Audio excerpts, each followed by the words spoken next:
همیشه بخند و سر و ببر از دلا، دوباره بلند شو امید و ببر از کجا، با پرچم بالا هم سفر ما هر بگیر از رویا، از شب شب غم تا سحر ما جا نمون از فردا. هر پنجشنبه ما پیک شادی. دوستان عزیز، همراهان همیشگی پیک شادی، سلام بر شما. امیدوارم هر کجای دنیا که هستید سالم و سرفراز باشید و به کوری چشم دشمنان آزادی ایران مثل همیشه با لبی خندان و دلی شاد به جنگ قصه و اندوه و مظهر اون یعنی رژیم آخوندی برید. باز هم با پیک شادی در خدمت شما هستیم و امیدواریم که بتونیم لحظاتی شاد و سرشار رو براتون فراهم کنیم. خبر تو خبر آماده پخش هست که با هم میبینیم.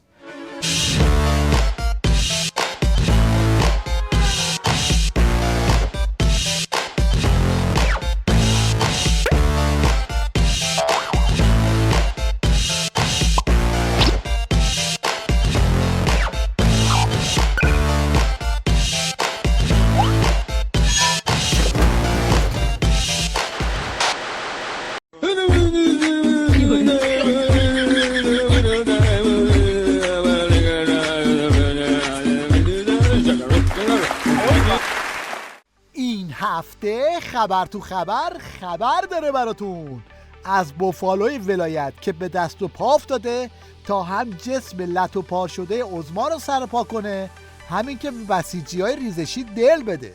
اگر شما در مرعا و منظرتون تجاهر به فسق دیدید، به عنوان یک عبادت ارزشمند روز ماه رمضان نهی از منکر کنید، جلو فسق فاسق رو هم بگیرید ولو با شما هر برخوردی بشه. اگر با شما برخورد بد کردن، ثواب شما در درگاه خدا بیشتره. بعد از اینم بسیجی‌ها کلیپ ضبط کردن تا همدیگه رو به مردم آزاری تشویق کنن. باور کنید وضع مملکت خراب نیست، وضع ما خرابه. مایی که با دیدن گناه سکوت میکنیم، گاهن خودخوری میکنیم و بعدش هم دیگه برامون عادی میشه، خودخوری هم نمیکنیم و رد میشیم. اما ته خط این بلا سرشون اومد.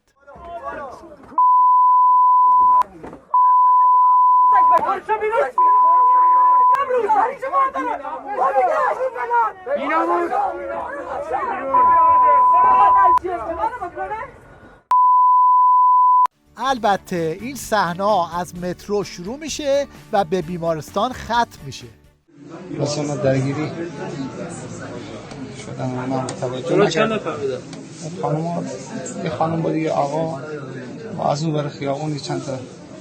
چند نفر از اون ور اومدن؟ یعنی به سمت بانک اومدن، به سمت اون ور خیابون، به سمت این ور اومدن. که من دیگه به این دوستان گفتم بیا بریم دیگه نگوش نمیدن اینها. یه 15 نفری هم معلومه عظما و جک و جونوراش بعد جوری ضربه خوردن و بعد جوری گیج و ویج شدن.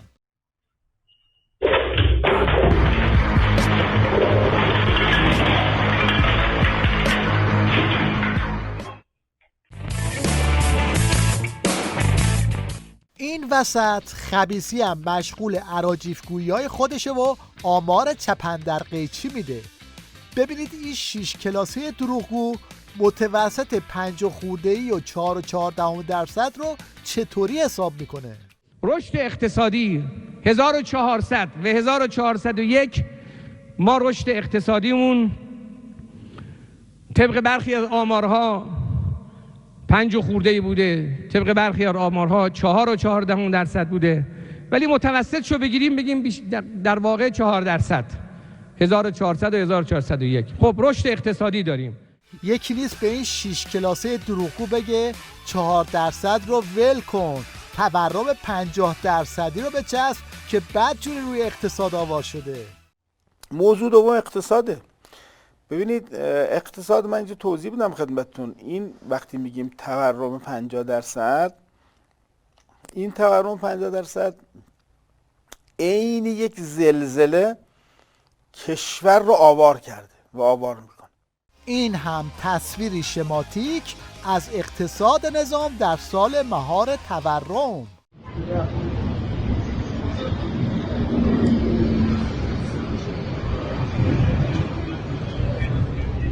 بعد حالا تو این وضعیت آخوندا دنبال خرید خونه تو کوفن. حتی تو روایات داریم اگه میتونین یه خونه تو کوفه برای خودتون الان بریم بخریم، بعد دیگه گیرتون نمیاد.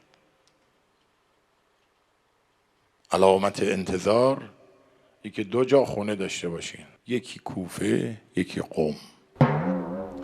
این 2 جا در زمان ظهور مرکز پایگاه. اینا هم دارن بحث اقتصادی میکنن و به این نتیجه میرسن که اگر وزیرشون چغندر بود وضع بهتر از این بود.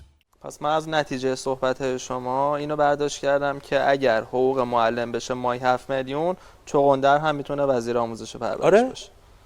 آره چه فرقی میکنه؟ برگردیم به باغ کتاب. یه سال ازت بپرسم، کی عقلش نمیکشه که باید حقوق معلم رو زیاد کرد؟ الان وزیری داریم عقلش به این نرسه؟ خب حقوق همه رو زیاد کنیم، منبعش نه همه نه، معلم ها، حقوق معلم رو زیاد کنیم، منبعش کو؟ دادی بانک خصوصی خورد. من دادم؟ آره من داریم، چون میگی منبعش کو داری از طرف دولت حرف میزنی دیگه. من دارم جواب تو به من دولت میدم، میگم دادی بانک خصوصی خورد. 30,000 میلیارد تومان پارسال بانک خصوصی دادی، میدادی معلم. 18 میلیارد دلار پول ارز جهانگیری دادی، میدادی معلم. پول هست، نمیخوای بدی به طبقاتی که صدا ندارن، چون اینا صدا. این هم یه نمونه از قدرت خرید مردم در یک کشور اروپایی مثل کشور فرانسه. قضاوتش با خودتون. این یه 50 یورویه، کمترین درآمد روزانه داخل فرانسه. بریم ببینیم چقدر قدرت خرید داره. 100 گرم گوشت گوسفندی 12 یورو 30 سنت. یه مرغ درسته 1 کیلو و نیم 7 یورو 40 سنت. 1 کیلو پیاز 2 یورو 69 سنت. 2 کیلو سیب زمینی 3 یورو 29 سنت. سیب کیلویی 2 یورو 29 سنت. موز کیلویی 2 یورو 19 سنت. پرتقال کیلویی 1 یورو 99 سنت. 6 تا تخم مرغ 1 یورو 44 سنت. 6 تا شیر 1 لیتری 5 یورو 37 سنت. روغن 1 لیتری 3 یورو 49 سنت. 1 کیلو برنج باسماتی 2 یورو 56 سنت. 2 بسته ماکارونی نیم کیلویی بسته 97 سنت. این تا الان جمع شده 40 یورو 97 سنت. باید برمی‌داریم دونه‌ای 48 سنت. آب 1 لیتری هم برداشتیم 1 یورو 18 سنت. یه نوتلای 750 گرمی 4 یورو 18 سنت. یه بسته هم چیپس برمی‌داریم 2 یورو. خب کل خریدای ضروری ما تموم شد، ولی هنوز 70 سنت واسمون باقی مونده.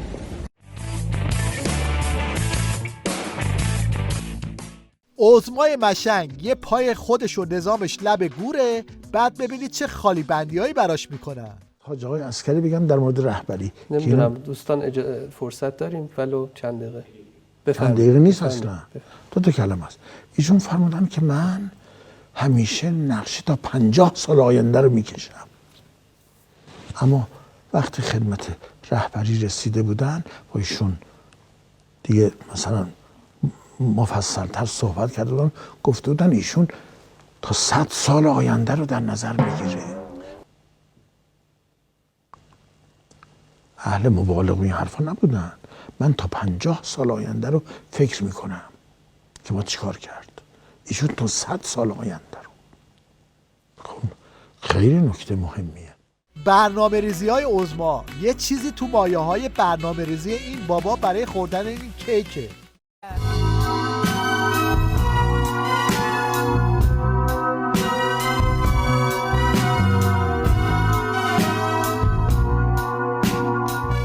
توی این وضعیت پامنبری های عظما و بسیجی های ریزشی هم مشغول پاچه‌خواری برای عظمان.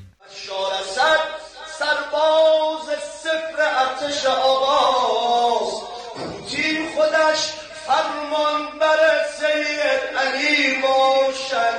ما پاسداریم و بخواهد جان به روی چشم، سرباز باید نوکر سید علی باشد. سلام پسمانده فارسی کم بود، سلام پسمانده انگلیسی هم اضافه کردن.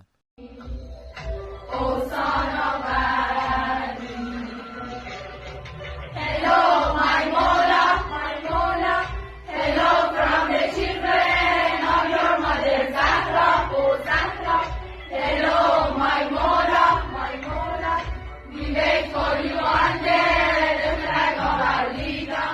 از این مسخره بازی ها میشه فهمید که این روزا ماشین عظما بدجوری به پت پت افتاده.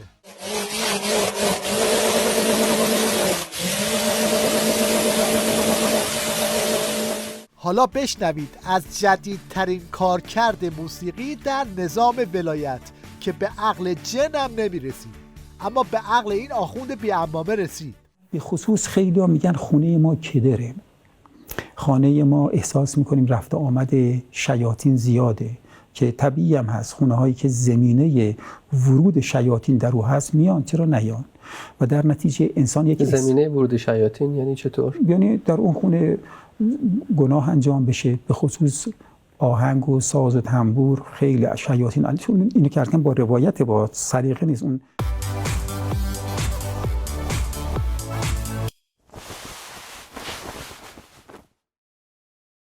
در پایان توجه شما رو به اجرای دیده نشده یه ترانه معروف توسط مهره‌های ریز و درشت نظام جلب می‌کنیم. I see a little silhouette of a man. Scaramouche, will you do the fandango? Thunderbolts and lightning, very, very frightening me. Galileo, Figaro. Magnifico! I'm just a poor boy, nobody loves me. He's just a poor boy from a poor family, sparing his life from his monstrosity.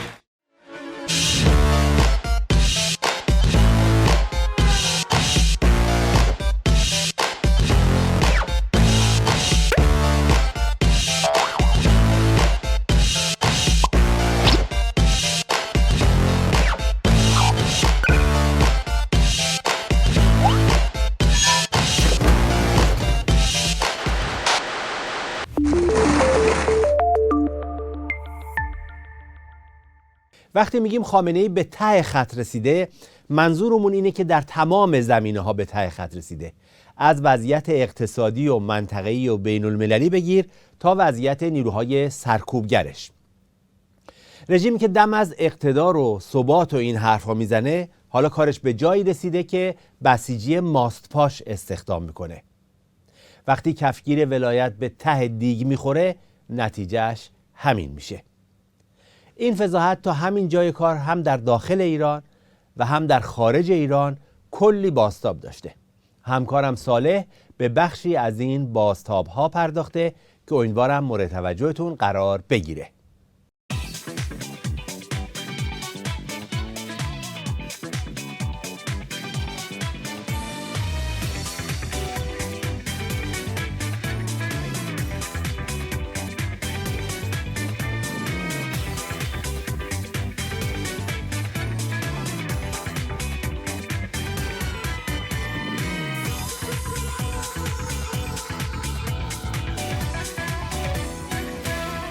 سلام.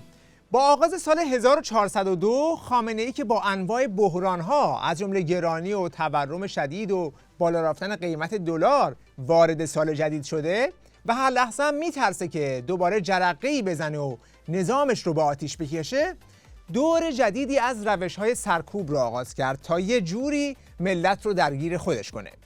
در بین اهرم‌های سرکوب اونی که برای ولی فقیه همیشه دم دسته و خیلی هم خوش دسته، قانون حجاب اجباریه که همونجور که خودش هم اشاره کرده، خمینی هم سرکوب رو در همون هفته‌های اول از همینجا شروع کرد.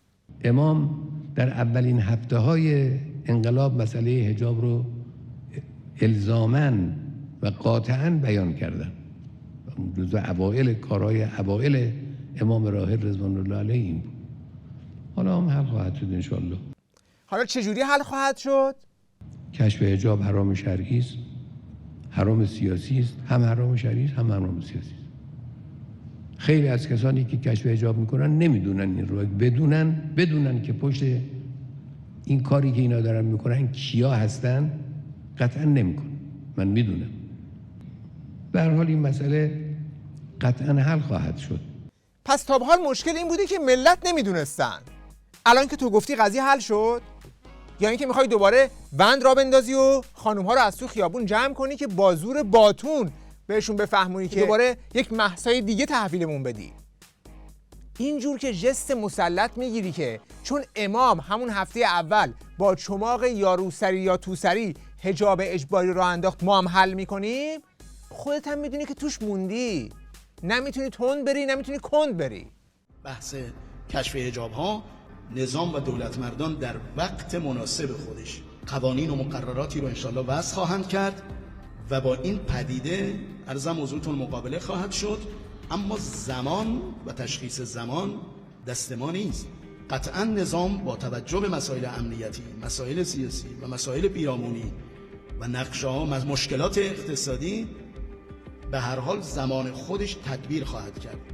خب پس تا اینجا معلومه که از یک طرف میخوان چماق حجاب اجباری رو بکوبن تو سر زنان میهنمون، ولی از طرف دیگه هم از ترس قیام 401 دستشون میلرزه که اگر تند برن دوباره همین چماق سرکوب برگرده توی سر خودشون. اینجاست که خامنه‌ای چون اوضاع خودش رو خیلی شکننده میبینه اومد با واسطه به نیروهای آتش به اختیارش متوسل شد که اونا یه کاری بکنند. واسطه کیه؟ یکیش پدرزن رئیسی و نماینده خودش در خراسان. به عنوان یک عبادت ارزشمند روز ماه رمضان دهی از منکر کنید، جلو فسق فاسق رو هم بگیرید ولو با شما هر برخوردی بشه. اگر با شما برخورد بد کردن، اگر رنج بردید اجر بیشتری دارید، ولو بلغ ما بلغ، هر چقدر برای شما گران و هزینه دار تمام بشه. این عالی ترین عبادت. یکی از بسیجیایی که احتمالاً خودش رو مخاطب این حرف‌ها دیده در همون روز فاجعه ماست پاشی رو خلق کرد که دنیایی از نفرت رو ایجاد کرد.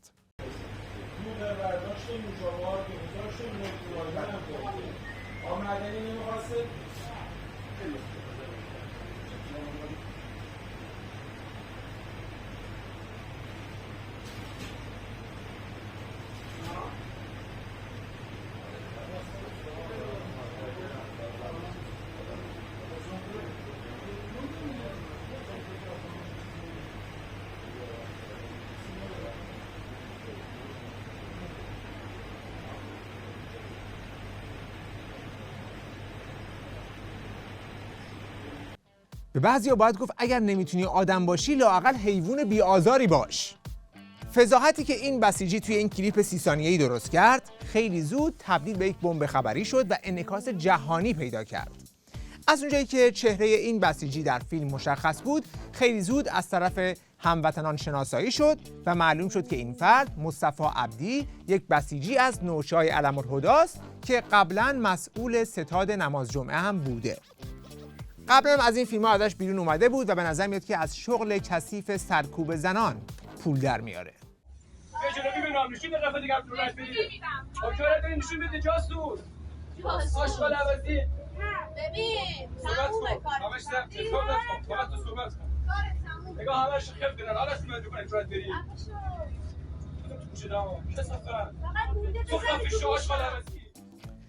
کلا شما اگر تو جانورشناسی استاد هم باشی بعضی‌ها رو نمیتونی تبیین کنی. این مصطفی عبدی یکی از این جانوراست. ارتباط این یارو با دم و دستگاه حکومت هم غیر قابل کتمان بود. بنابراین نظام تو جمع کردن این قضیه اساسی گیر کرد. اول مغازه رو پلم کردن که بلافاصله خبرش پیچید و به ضد خودش تبدیل شد. اینجا شاندیز مغازه که با عامل بسیجی برخورد کرد دیشب ساعت 11 شب اومدن پلمپش کردن.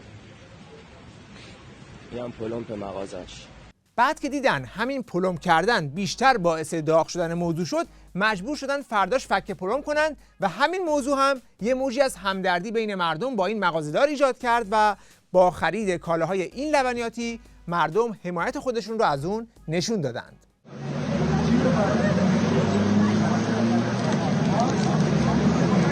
اینجا مشهد، ما رفتیم از لبنیات هاجرپور شاندیز خرید کردیم، خیلی شلوغ بود. در گام بعد رژیم برای اینکه قضیه رو جمع کنه از طریق دادستان ترقبه حکم جلب صادر کرد. حالا فکر میکنید برای کی؟ هم برای اون بسیجی وحشی که این کارو کرده بود و هم برای اون دو خانوم. یعنی هم برای ضارب هم برای مضروب. با اینجور احکام وضع طوری شده که میگن اگر آلیس بیاد تو این مملکت تازه میفهمه اونجا که قبلا رفته بود اصلا سرزمین عجایب نبوده، سرش کلاه گذاشتن. اما این اقدامات رژیم هم به جای اینکه آب روی آتیش اعتراضات مردم باشه، بیشتر به تنفر مردم از سرکوب حکومتی دامن زد و در زیر فیلم این ماجرا که بیش از 1 میلیون بار در شبکه اجتماعی دیده شد، ملت همدیگر رو به واکنش‌های جدی‌تر تشویق می‌کردند. چرا جایی که من هستم این اتفاقات نمیفته؟ یعنی قید دیه و دادگاه رو میزنم و کاری میکنم که اون یارو راه خونش هم گم کنه. همونجا باید میکردنش تو بشکه خیارشور، درش هم میبستن. سگای ول علم‌الهدی و دار دستش خوبه که ته ماجرا از زیر دست و پای مردم جمعشون میکنن. بانوان محترم لطفاً یک عدد اسپری فلفل برای برخورد مناسب با بسیجی و ارزشی همراه داشته باشید. بعضی هم رد پای بسیجی ماست‌پاش رو در بقیه جنایات نظام شناسایی کردند. کسی که سطل ماست رو پرت میکنه به سمت دوتا خانوم، همونه که اسید پرت میکنه، همونه که تیر مستقیم به مردمش میزنه، همونه که حمله میکنه به مدارس دخترونه، همونه که خواهان اعدام معترضینه، همونه که 22 بهمن شرکت میکنه، همونه که زیر منبر خامنه‌ای میشینه. البته بعضی هم به تناقض‌های نظام در سوء استفاده از مسئله حجاب در همایش‌های حکومتی پرداختند که اونجا کسی دست به ماست نبود. اگه ولایی حکومتی باشی، مواد بیرون باشه، ترک موتور حاجی هم نشسته باشی، تا زمانی که پرچم حزب الله تروریست دستت باشه کاریت ندارن و ماست هم روی سرت نخواهند ریخت. اینم هست. چرا کسی رو سر این ماست نریخت؟ جمهوری اسلامی از ماست نمیتونه استفاده صلح‌آمیز کنه. بعد شما انتظار دارید از انرژی هسته‌ای استفاده صلح‌آمیز کنه؟ بعضی هم تاکید داشتن که حجاب تمام مشکل مملکت نیست و نباید این وسط مشکلات دیگه مثل گرونی فراموش بشه. این سیرکا تا کی؟ مردم ایران دیگه فهمیدن الان حجاب گذاشتن یا نه همه مشکلات مملکت حل شد. قیمت ماستی که ریخت 55,000 تومان بود. 10 سال پیش با این مبلغ میتونستی ساندویچ ساز برقی بخری. خلاصه این قضیه اینقدر فاجعه بار بود که دیگه مالکش‌های همیشگی نظام هم دستشون به ماله نمیرفت. اما با این حال برخی بسیجی‌ها و آخوندها تلاش‌هایی در این رابطه کردند که بیشتر خودشون ضایع شدند. من هر کی دیدم ویدیو ماسبازی رو گذاشته بود صدا نداشت. از کجا معلوم شده بی‌ادبی و کار اشتباه اون آقا به خاطر حجاب بوده و این دو شهروند سر چیز دیگه‌ای دعواشون نشده؟ 3 سوال. 1.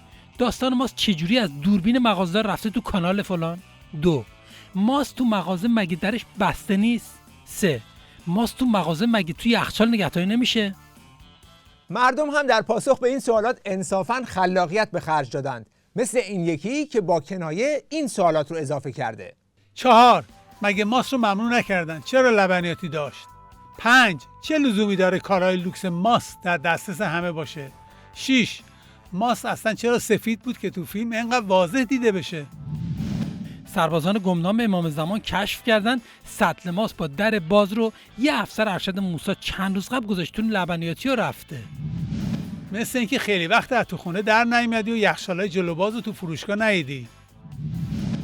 ماست تو لبنیاتی سنتی ها درش بسته نیست. میری از یخچال برمیداری میدی به فروشنده، اون میذاره رو ترازو وزن میکنه و بعد درشو میبنده. وقتی فقط میخوری و میخوابی و یه خرید ساده هم نمیری همین میشه دیگه. یک کاربری هم عکس همون ماست توی فروشگاه رو منتشر کرد تا نشون بده که در این لبنیاتی ماست درباز فروخته میشه. در فاز آخر هم وقتی دیدن که بعد آبروریزی برای نظام به وجود اومده، مثل همیشه تلاش کردن که قضیه رو بندازن گردن دشمنای نظام. هیچ بعید نیست این کثافتی که سطل ماست خالی کردم از خودشون باشه برای بدتر کردن اوضاع. یکی هم پیدا شد که از قول مانیتورینگ پایگاه بسیجشون اعلام کرد که این کار مجاهدینه. مانیتورینگ میگوید منافقین قصد دارن اسیدپاشی راه بندازن رو صورت بی‌حجاب‌ها و بندازن گردن نظام. اما مردم دیگه دست نظام رو خوندن و این جوابا رو دادن.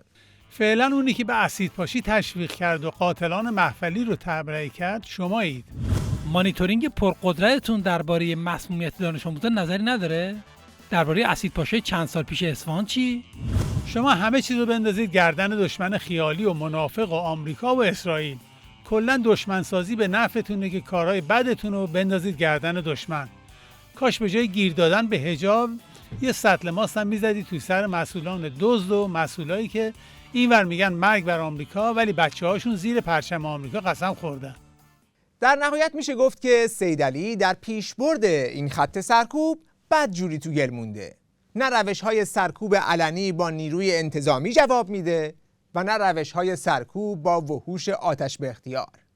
در عمل هم هر کدوم از این اتفاقات فقط اون رو یک گام در تعادل بین حاکمیت و مردم عقب میبره. وقت بخیر و خدا نگهدار.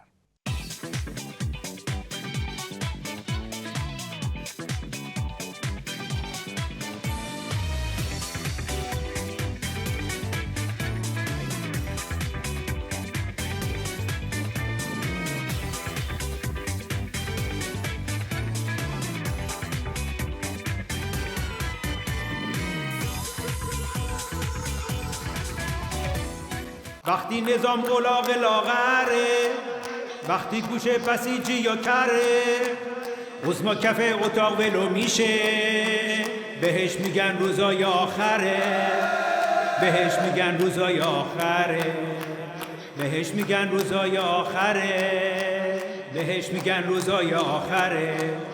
هم رنگ زغال شد بی سردار، لنگ عظمامون لنگ دلار، رفع تحریما آخ یه رویاز، شور سیدعلی شور کالباز. هم رنگ زغال شد بی سردار، لنگ عظمامون لنگ دلار، رفع تحریما آخ یه رویاز، شور سیدعلی شور کالباز. میری به فنا عظما جان، میشی کله پا عظما جان، میری به فنا عظما جان، میشی کله پا. خاک بر سر، خاک بر سر میافتی به دست و پا عظما جان، میری به فنا عظما جان، میشی کله پا عظما جان، میری به فنا عظما جان، میشی کله پا عظما جان. خاک بر سر میافتی به دست و پا عظما جان. هم رنگ زغال شد بی سردار، لنگ عظمامون لنگ دلار، رفع تحریما آخ یه رویاز، شور سیدعلی شور کالباز. میری به فنا عظما جان، میشی کله پا عظما جان، میری به فنا عظما جان، میشی کله پا عظما جان. خاک بر سر میافتی به دست و پا عظما جان، خاک بر سر میافتی به دست و پا عظما جان. از دور معلوم قاتلی، بهت میگن عظمای بزدلی، از دور معلوم قاتلی، بهت میگن عظمای بزدلی، که داره پشتک میزنه ولی بیچاره رو به موت سیدعلی.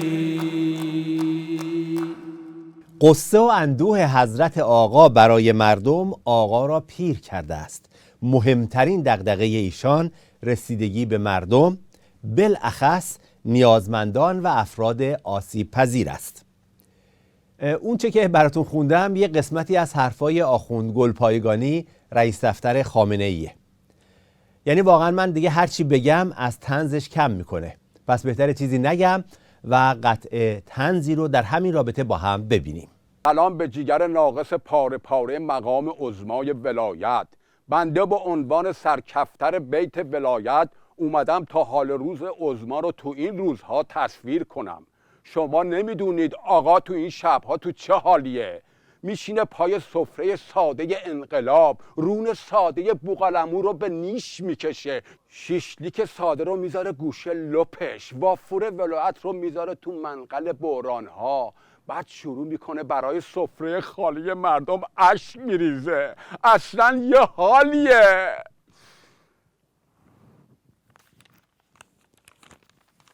این چیه دادی دست من؟ من که قبلا گفتم بابا بستنی طلایی رو سفارش دادیم واسه جشن تکلیف دختر آقا میثم. آره میارن برج میلاد، خیالت راحت باشه. بله داشتم از ساده زیستی مقام عظما و بیتش میگفتم. آقا شما باور نمی کنید اصلا چند روز پیش یه نفر سوار تاکسی میشه، وقتی میخواسته پول حساب کنه میبینه راننده مقام عظماه. بله، کی باورش میشه که حضرت آقا صبحها مشغول امور ولایت، بعد عصرا میره مسافر کشی. خانوادگی اینطورینه، میفهمی؟ آقا مجتبی سر چهارراه گل میفروشه، میثمشون یک لنگ گرفته دستش تو گلوبندک شیشه ماشینا رو پاک میکنه، میبینی؟ پاک میکنه. هدی خانوم سر اتوبان همت وایساده اسفند دود میکنه. آره اسفند دود میکنه. اینا همه اینطورینه. کجای دنیا چنین چیزی هست آخه؟ بابا دارم روزه ساده زیستی رو میخونم. این چیه دوباره آوردی؟ نوه دختر عظما از اسپانیا نامه نوشته، میگه از اینکه من با پورشه میرم دانشگاه بقیه با ترن میرن خجالت میکشم. خب بابا من که قبلا گفتم براش یه ترن بخرید با ترن به دانشگاه بره که خجالت نکشه. داشتم براتون از ساده زیستی عظما میگفتم. اصلا یه حالیه این عظما، شپش تو چیبش ثقاب میندازه، یه شماره حساب داره اونم خالی خالیه، به طوری که تو حسابش اگه عطسه کنی صدای اکوی عطسش میاد بالا. عظما همیشه میگه نباید پولا رو انباش کرد، اونجا که پول انباش میشه اونجا شیطون لونه میکنه. میفهمی؟ شیطون لونه. این چیه دیگه بابا؟ بابا عظما گفته اون 2 میلیون دلار رو بریزید تو حساب سوئیس، بعد شما بردید ریختید تو حساب کانادا. طلا که حسابش جداست، اونا مال لندنه. بابا خنگ بازی در نیارید دیگه. دارم میگم عظما گفته انباشت پول محل جذب شیطونه، بعد شما میخواید همه پولا رو انباش کنید تو حساب سوئید. خب خونه شیطون میشه که اونجا. بابا اون کوچه‌ای که شما میخواید برید و عظما آسفالت کرده.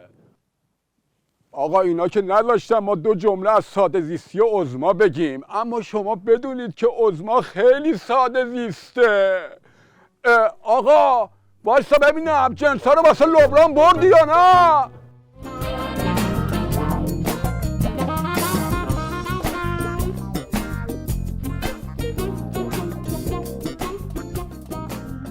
هفته پیش درباره دزدی آخوند رئیسی و شرکاش از جیب معلم‌های شریف هموطنمون گفتیم و اینکه چطوری آخوند رئیسی عیدی معلم‌ها رو نداد و بعد هم بازی کی بود من نبودم راه انداخت. در ادامه وقتی اعتراضات بالا گرفت و به قول معروف فضاحت دزدی‌های آخوندها عالمگیر شد، طبق معمول به فکر این افتادن که یک سپر بلا درست کنن و وزیر آموزش و پرورش کابینه رئیسی رو برکنارش کردن. اسمش رو هم گذاشتن استعفا. در واقع باید برای این اقدامات رژیم یک فعل جدید درست کرد، مثلا یه چیزی تو مایه‌های استعفاوندن. حالا با این مقدمه بریم سراغ فینیتو و ببینیم که حرف اساتید مکتبخانه فینیتو با کت خدا چیه. فینیتو 1000 2000 3000 8000 ریس من چه کار کنم از دست توی 6 کلاسه؟ آخه بعد از 3000 8000 خنگ آبادی؟ کت خدا من دکترای خود را از چین آباد همی گرفته ام. قول میده ام مدرک ششم خود را هم همی بگیرم.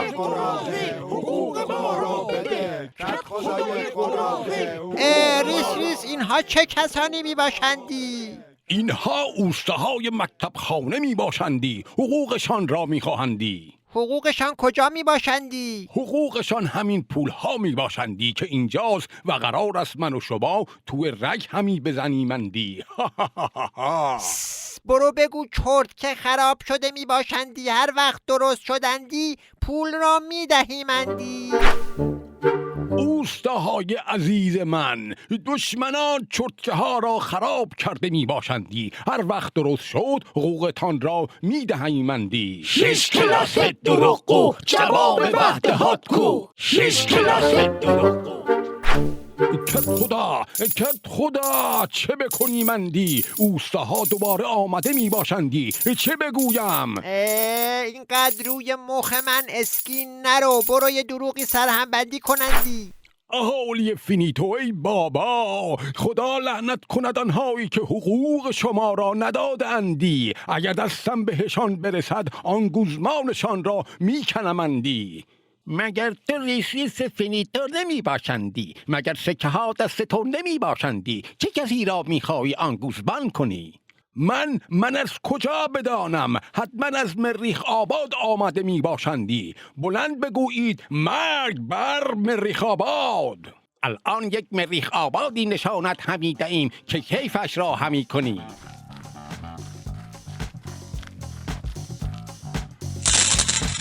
حالا برو مریخ آباد که حالت جا همی بیاید.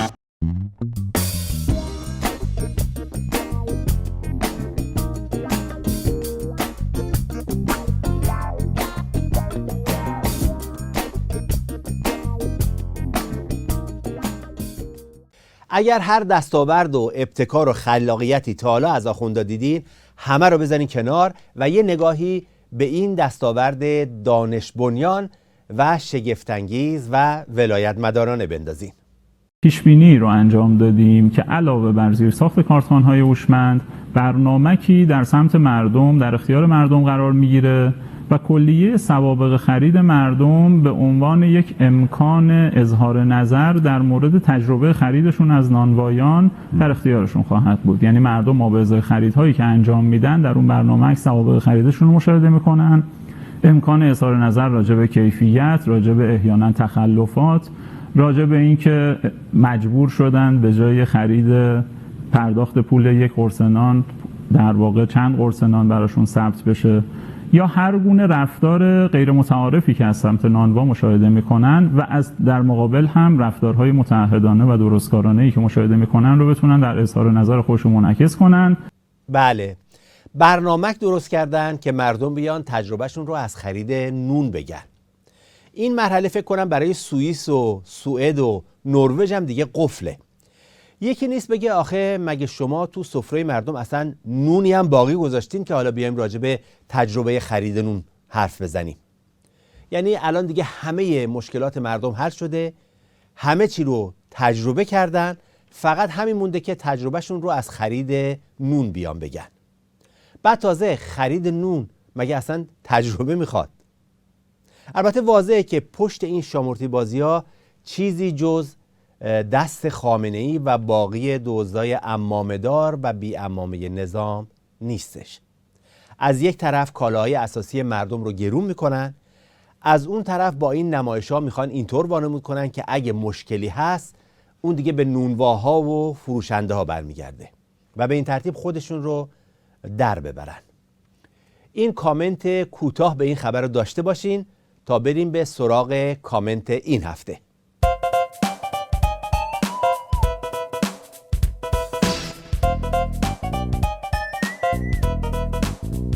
سلام و درود به همه شما بینندگان عزیز و همراهان پیک شادی. باز هم در خدمت شما هستیم با یک کامنت دیگه. من هم سلام عرض می‌کنم خدمت شما و امیدوارم شاد و سرفراز و سرزنده باشید. بابک هفته پیش توی اون کامنت که برنامه رو شروع کردیم با امیر عبداللهیان یعنی زرافه ولایت، توی نکته جالبی گفتی آقا این چالش این امیر عبداللهیان، این تونلیه که بریم توش به این سادگی در نمیاییم ما. حالا الان همین داستان. بله همین دیگه. نگاه کنیم کلیپ تاریخیشو، یک کلیپ دیگه از امیر عبداللهیان.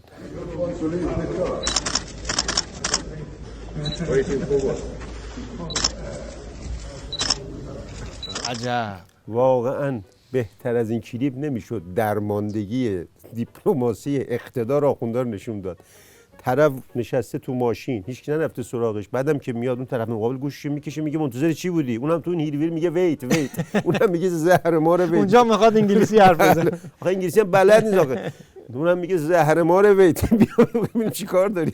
ولی بابک حالا سخنگوی وزارت خارجه رژیم گفته آقا حاشیه سازی دشمنان این اصلا مشکلی نیست که هوا بارونی بوده، امیر عبداللهیان هم نشسته توی ماشین بعدم اومده، اصلا مشکل این کلیپ چیه؟ نه مشکلی نیست. ببین یادت بچه بودیم، یعنی بچه که بودیم خاطراتش یادت دیگه، وقتی مهمون می اومد ما رو می‌فرستادن حیاط بازی کنیم تا بزرگترا بتونن امورات جدی رو بررسی کنن. الان نقش عبداللهیان اینه، رژیم داره با یه آدم دیگه معاملاتشو میکنه، اینو فرستادن تور مسکو. ببین چه تو حیاط بازی کنه، تو حیاط مسکو بازی کنه. ببین وضعیت چیه که در مقابل این امیر عبداللهیان، این زرافه نظام، پاسدار شمخانی اون لات بی سر پا هست، اون شده دیپلمات، اون فرمان دیپلماسی خامنه‌ای رو به دست گرفته. یعنی شهر خامنه‌ای انقدر شلوغ شده، بیکلان‌تره که زالزالک. این پاسدار شمخانی هم خودش قاطی میوه‌ها کرده. حالا اگه موافق باشی به همین مناسبت یه نگاهی بندازیم به نمایشگاه عکس‌های نگاهی به شرق. ببینیم چی میگذره. این عکس اوله. بله این عکس که خیلی معرف حضور است، فکر کنم یکی از عکس‌های بیادمندانی تاریخ عکاسیه. این یه میز 6 متریه که رئیسی با تاکسی پیامش میرسه طرف مقابل، طرف مقابل هم با تاکسی جواب میده. اسمش هم از دیدار دوستانه با 6 متر فاصله. بله. این هم که آره این اون محافظشه که داره تو برف تاکسی میگیره که رئیسی رو ببره از کرملین. این داستانش اینه که رئیسی زنگ زد کرملین، گفت این درست اومدن، گفتن نه اشتباه اومدی، با تیپا انداختنش بیرون. این یارو داره براش تاکسی میگیره که تو سرما یخ نزنن. این عکس بعدی هم که ظاهرا اینا یه بلایی سر همه مهرهای رژیم میارن، از سران قوا، شخصیت‌های لشکری کشوری. اینم قالیبافه. این عکس قالیباف از تهران که داشت میره پای پلکان هواپیما گفت اصلا من دعوت کردم برای دیدار اختصاصی. به نظرم الان دوست داره پنچری قطار بگیره، ولی این ذلت خاری رو وسط مسکو کسی نمی‌بینه. بله. بسیار خب، پس ما تونل امیر عبداللهیان و دیپلماسی آخوندی و اقتدار ولایت و همه اینا رو رها می‌کنیم اینجا، میریم سراغ ادامه برنامه. مطمئنی که عبداللهیان تا هفته بعد تونل جدید؟ امیدوارم. من مطمئنم دست گلی به آب میره. خب بابک، آخوندا دوباره شروع کردن توی این هفته جدید همون داستان بگیر و ببند و سرکوب به بهونه آخوند ساخته بدحجابی. بله، فرقش البته اینه که یه سری تاکتیک‌های جدید هم رو کردن. تاکتیک‌های جدید یعنی چی دقیقاً؟ ببینیمش تصویرش. بله تصویری. از روی تصویر خیلی واضحه.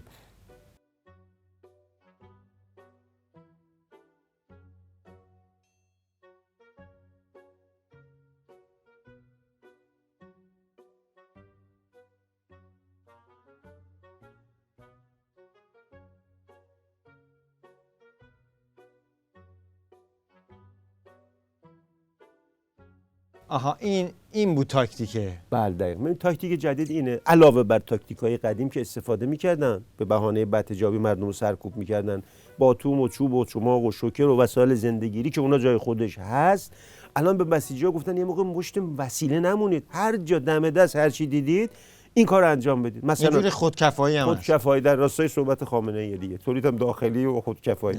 میگه مثلا اگر تو پرتقال فروشی یعنی میوه فروشی هستید، پرتقال بزنید سر طرف مقابل. مکانیکی با تایلیورد، سر زمین هستید با بیل. اینجا ماست. اینجا ماست. این دقیقاً. بعد حالا من شنیدم مغازه لبنیاتی هم بستن. بله فیلمش هست. پس اونم ببینیم با. ساعت 11 شب اومدم پلمپش کردم. میام پلمپ مغازش.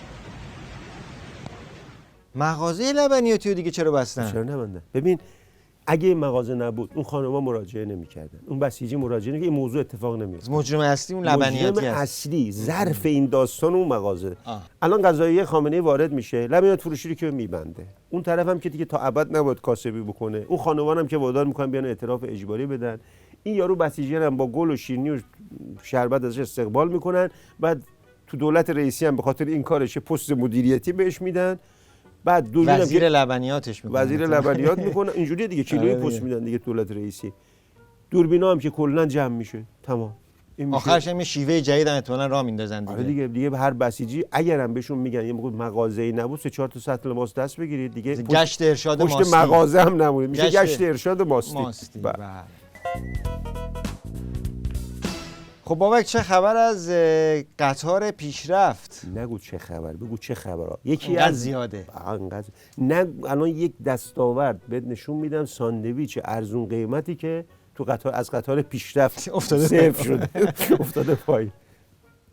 ساندویچ ارزون کجا بود؟ 50,000 تومان پول ساندویچ، 50,000 تومان. ساندویچ ارزونه این؟ چرا جفسازی میکنه اونجوری که تو میگی؟ من فکر کنم که قیمتیه. چرا نمیگی $1؟ من میگم $1. آها یعنی $1. 50,000 تومان $1. آها تفاوت. تازه تو که اینو اینجوری میگی پس قیمت خونه $750,000 چی میگی؟ ببین یه عکس بده نشون میدم. $750,000 کدومه؟ ببین این خونه تو آمریکا، واشنگتن، پایتخت امریکا. بله. 440 متر زیربنا داره، 6 خوابه هم هست، $750,000. $750,000. عادی دیگه، نه 750. این خونه تو تهران شهرک غرب 220 متر زیر بنا داره، چخابه، اینم 750,000 دلار. اون خونه کجا این کجا؟ خب تو همین ظاهر رو میبینی اون کجا. اون خونه اصلا نور ولایت توش نیست، هیچی از بصیرت خامنه ای توش نیست. این خونه تا دلت بخواد بصیرته. در ثانی اون خونه 10 سال دیگه بری قیمتش همینه. این خونه فردا بری 2 برابر شده. اصلا قیمت این خونه سوار قطار پیشرفت رئیسیه. اون خونه همینطوری راکه آدم مثلا دلش میگیره، قیمتش اصلا بالا پایین نمیشه. هیچ ولایتی هم که توش هیچ نیست. ولایت مثلا دلش میگیره تو اون خونه زندگی کنه. این خونه همه چالشه، همش رکورد میزنه، همش چالشه این خونه. ولی دستاوردهایی که آوردی خوب بود، ولی نکتهش اینه که همش مال سال 1401 بود. تو هیچ کدوم از این دستاوردها چشمانداز توسعه نبود. من یه دونه برات آوردم دستاورد که توش چشمانداز توسعه است، توش آینده نگری ولایی میبینی. نگاه کن، تبلیغ بیلبورد بزرگ، تبلیغ سنگ قبر به نام سنگ بهشت با تخفیف نوروزی. تو عید نوروز رژیم چیش به آدمیزاد شبیه سنگ قبر تبلیغ میکنه. ببین این رژیم خودش میدونه چه جهنمی ساخته که مردن تو ایران رفتن به بهشته. اسمش میشه سنگ بهشت. سنگ بهشت. ببین الان رژیم خدمات رسونی به زنده ها رو تموم کرده، رفته به مرده ها. دیگه اشباع شدن. فقط شرط اینه که تو ایران باید تو بمیری تا بهت خدمات بدن. سنگ قبر آماده، اونم زاکانی گفت حله، فقط تا مردن و برو. زاکانی گفت میخوام آب برق بدیم به مرده ها. اینم که سنگ قبرش. سنگ قبر اسمش هم گذاشتن بهشت. سنگ بهشت. این تلویزیون خامنه‌ای یا به قول مردم صدا و سیمای الدنگ آخوندا جدیدن خیلی کامنت خور شده، یعنی مرزهای جذابیت رو در نوردیده. یه نمونهشو آوردم با هم ببینیم. اونجا یک شهروند اروپایی تو لهستان به من گفت ایران امید ما هست. توی اروپا از قطر و لبنان و عربستان و اینها صحبت نمی کنم، دارم از کشور اروپایی غیر اسلامی صحبت میکنم که گفت ایران امید ما هست، ببینیم شما چی کار میکنید. این رو اگه قدرشو بدونیم به نظرم حال هممون خیلی بهتر است. شهروند لهستانی. بله عجب صحبتی کردیم شهروند لهستان. اما من پیشنهاد بدم یه مدت آخوندا برن تو لهستان حکومت کنن که اون شهروندم ناامید نشه، مردم ایران هم بفهمن چه حکومتی تو بوده قدرشو نمیدونن. ولی یه شرط داره، اون لهستانی روز دوم جر نزنن اون رو دیپورت کنن ایران دوباره. یعنی لبنان و یمن و بغداد و ونزوئلا کم بود، حالا دندون تیز کردن برای لهستان. حالا اینکه دروازه اروپاست. آره حالا چجوری رژیم تبدیل به امید مردم لهستان شده، این دیگه سوالیه که جوابشو نمیدن. خود مجری هم نمیدونه. واردش نمیشن. بله ببین حالا یه نکته که بود توی این تصویری که با هم دیدیم، چهره اون مجریه برای داشتن نبود. والا من اینقدر وقت ندارم بشینم اینا رو تماشا کنم. نه اینا همه شبیه همن آخه. من سرچ زدم که این از این مجریای چندگانه سوزه، از این مهره‌های چندگانه سوزه. یه بار عضو هیئت اعزامی رژیم به جام جهانی بوده. اونجا البته بخور بوده. آره یه بارم کارشناس روابط خارجی بوده. حالا اومده اینجا شده مجری طنز کمدی استندآپ اجرا میکنه. چه جوریه داستان؟ ببین داستانش این آبگوشته. اینا یه شب آبشو میخورن، یه شب گوشتشو میخورن، یه شب نخودشو میخورن. یعنی در راستای اقتصاد مقاومتی دارن تولیدات داخلی استفاده میکنن. ببین قشنگ استفاده کامل تو همه زمینه‌ها میکنن. ببین اگه وقت من راجع به فناوری تولید مجری تو تلویزیون خامنه‌ای بگم، یه فناوری خاصی خودش دانش بنیان است. میرن تو یه پاستارخونه یه بسیجی پررو وراج پیدا میکنن، میکننش مجری. اینم مجری نه فقط مثلا یه برنامه کودک، ورزش، سیاست خارجی. قشنگ نخنما یه جا میشه شهروند، یه جا میشه خبرنگار سوال میکنه، بعد خودش همونجا میشه شهروند جواب میده. بعد که خوب نخنما، که چون خامنه‌ای هم گفته اسراف نکنید دیگه، گفته هر چی بتونید هزینه ها رو کاهش بدید. برای یه برنامه، برای یه تلویزیون همون یه مجری بسیجی کافیه. بعد که یه مدتی نخنما شد، اسمشو میزنن کنشگر سیاسی، پاسش میدن اونور آب، اونجا میشه شبکه‌های برون مرزی میشه اپوزیسیون نظام. همین کارو با یه شکل شمایل دیگه انجام میده. این میرن بعد دوباره سراغ بسیجی بعد پاسدارخونه یه بسیجی پررو دیگه. بابا یه سوال، میشه یه کمیته یا یه کارگروه در عرض چند ماه دوبار تشکیل بشه؟ آخه ببین چه کمیته هست. بستگی به خود نوع کمیته. ببین در تاریخ 5 مهر 1401 آخوند رئیسی خبر از تشکیل کمیته رصد و کنترل رشد تورم داده. بعد 9 فروردین 1402 هم دوباره تشکیل کارگروهی برای رصد و جلوگیری از تصمیمات و اقدامات تورمزا. چی جوری میشه این؟ آخه مقصر این آخوند مفلوک نیست. اینا نه معنی کمیته میدونه، نه معنی تورم میدونه، نه معنی رصد، نه معنی کنترل. اون ابلهی که برای این مینویسه سواد اینو در نظر نمیگیره. بیشتر از سواد این بدبخت نباید بارش کنه که این چه میدونه چی داره میخونه، داره از رو میخونه. هر چی بهش بدی میخونه. هر چی از رو. این میگه یعنی مشکل نه تو تورم نه تو کمیته است. اصلا رئیسی هم میگه شما هر چی بدید من میخونم. من 2 بارم این متن رو من بدید من میرم میخونم. مشکل تو سواد رئیسی با اون ابله. سواد رئیسی بیس کار. اون که نمیتونه اینو تغییر بده که. اون ابلهی که مینویسه باید اینو در نظر بگیره که بار این حالا اگه به آخوند مفلوک بیشتر، حالا به رئیس اینو نشون بدید چی میگه الان؟ میگه من چه مقصر نیستم، هر چی بدید من میخونم. 10 بارم تو روز بدید من اینو میخونم. تازه من مسئول اینم که بگم باید تورم بیاد پایین، تورم گوش نمیکنه. دستور بدم به قیمتا. دستور بدم، منم که دستور میدم. تورم هم که قیمتا هم که اختشاشگرن همینطور داره میره بالا. خودشون میرن بالا. همینطور داره میرن بالا. بله.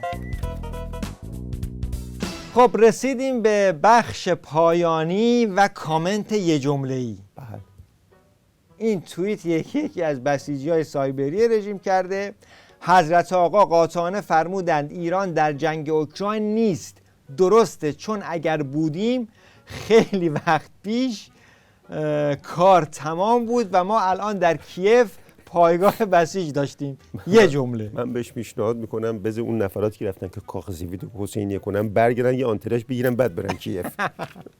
پایگاه بسیج تو کیف. بله الان آنتراژ باشه پیشکش. بله. بسیار خب، خیلی متشکریم از اینکه همراه ما بودید این هفته هم. تا یک هفته دیگه و یک کامنت دیگه، خدا نگهدار شما. شاد و سرفراز باشید.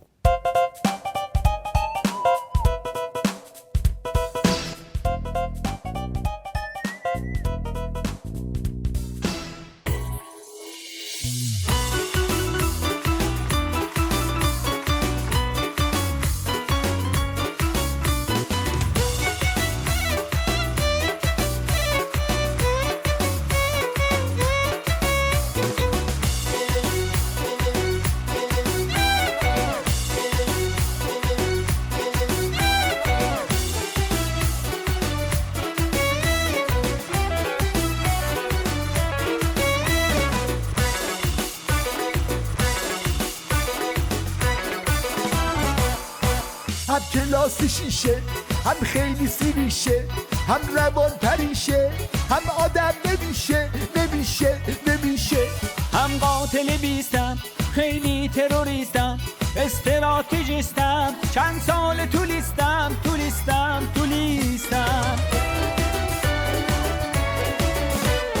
از این چیزاش خبر دارم، کسی رو به جز اون ندارم. از همه چیم خبر داره، کسی رو به جز من نداره.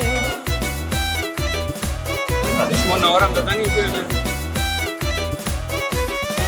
الان دیگه نظام ما یه دسته، ولی عظما روی اره نشسته.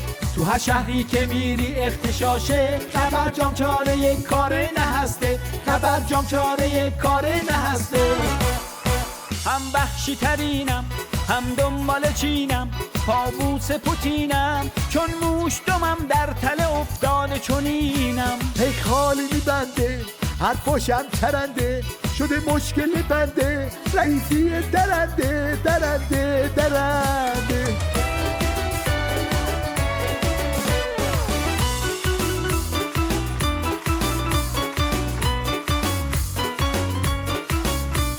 عظما میخوام توتی ندم نمیشه، گن میزنی بریشه من همیشه. همین روزا با هم میشیم مچاله، نجات این نظام دیگه محاله. هم کلاس شیشه، هم خیلی سیریشه، هم روان پریشه، هم آدم نمیشه. هم قاتل بیستم، خیلی تروریستم، استراتژیستم، چند سال تو لیستم.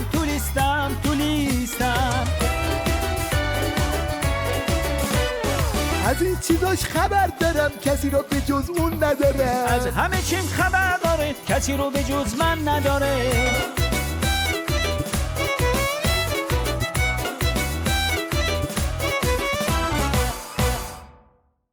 بینندگان عزیز، به پایان پیک شادی این هفته رسیدیم. امیدواریم که این برنامه مورد توجهتون قرار گرفته باشه و دستاندرکاران پیک شادی سهمی رو در آوردن شادی به دلها و خنده بر لبهای شما عزیزان داشته باشند. از همراهی شما ممنون و سپاسگزاریم و تا دیدار دیگه همتون رو به خدای بزرگ همیشه بخند و سر و ببر از دلا، دوباره بلند شو امید و ببر کجا، با پرچم بالا هم سفر ما هر بگیر از رویا، از شب غم تا سحر